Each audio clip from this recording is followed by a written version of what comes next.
मायावती जी, आपके विरोधी ये आरोप लगाते रहे हैं कि जब आप मुख्यमंत्री थी तब सत्ता का पूरा इस्तेमाल अपने फायदे के लिए किया। मैंने क्या फायदा उठाया? एक भी एग्जाम्पल मेरे सामने रख दो तो मैं आपकी बात से सहमत हो जाऊंगी। पहला एग्जाम्पल तो ये है कि जब आप टिकट देती हैं बहुजन समाज पार्टी का, तो उस टिकट के लिए पैसा लिया जाता है। किसी ने आकर ये कहा है आपको कि मैंने पैसा लिया? कहा है ये कहने के लिए तो आप पता नहीं कौन सी आप बातें आप अरे आपकी पार्टी के नेता हैं, ये राशिद अल्वी का बयान है। जब मैंने इस बार उसका टिकट काट दिया और उसको टिकट नहीं दिया, उसके बाद उसने मेरे ऊपर आरोप लगाया।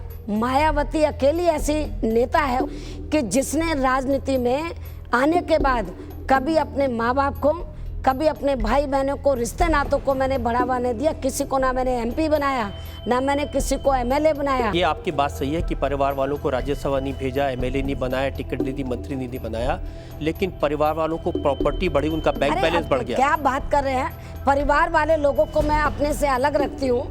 मैं बिल्कुल परिवार वालों से बिल्कुल अलग रहती हूँ। वो क्या कर रहे हैं, क्या प्रॉपर्टी बना रहे हैं, वो लोग जाने।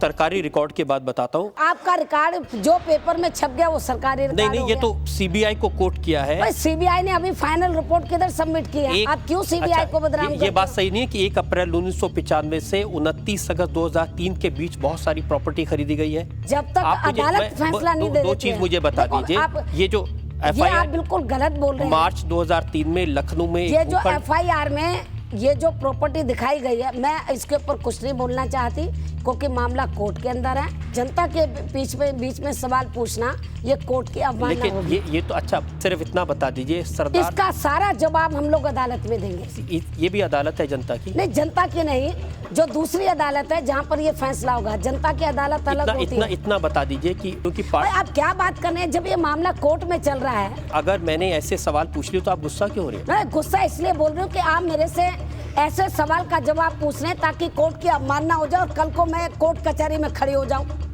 आप तो मुझे फंसाना चाहते हैं। अब मैं फंसने वाली नहीं हूँ, मैं आपको खुद फंसा दूंगी। मैं तो सिर्फ ये पूछ रहा हूँ कि इतनी प्रॉपर्टी जो भाई आप इसका सारा जवाब हम कोर्ट में देंगे। जब दिल्ली की राजनीति करते हैं आप तो हमेशा अपने ग्रुप के तहत करते हैं। जिसके ऊपर लीडर की कृपा हो उसको किसी ग्रुप के पास जाने की जरूरत नहीं होती।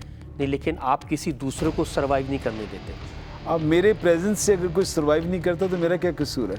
अगर अब की बात करें तो शीला दीक्षित जब से मुख्यमंत्री बनी है, अगर कोई आदमी उनके लिए प्रॉब्लम क्रिएट करता है तो वो जगदीश टाइटर है। She is doing her job, I am doing my job, so the question of creating a problem does not arise. ऐसे वक्त होते हैं जब आपने स्टेटमेंट दिया कि शीला दीक्षित बहुत कॉम्पिटेंट चीफ मिनिस्टर नहीं है, उनकी सरकार ठीक से नहीं चल रही। नहीं, मैंने कहा नहीं, मैंने कहा वो शुरू में जब आई थी मैंने बोला था, and I have no complaint. लेकिन आपका जो असेसमेंट है उनके बारे में गलत साबित हुआ।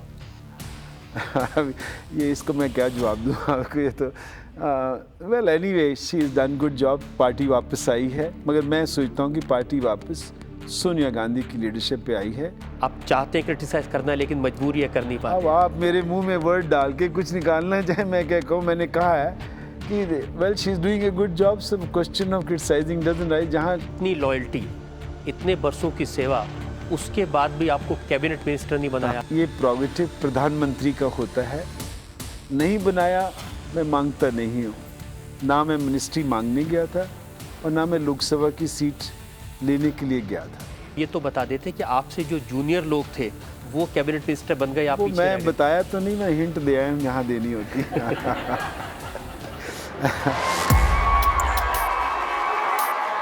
प्रमोद जी, जिसका परिवार हो, बच्चे हो, पत्नी हो, उस पर जब इस तरह का आरोप लगे कि इसका फला लड़की से संबंध है, बहुत बुरा लगता है।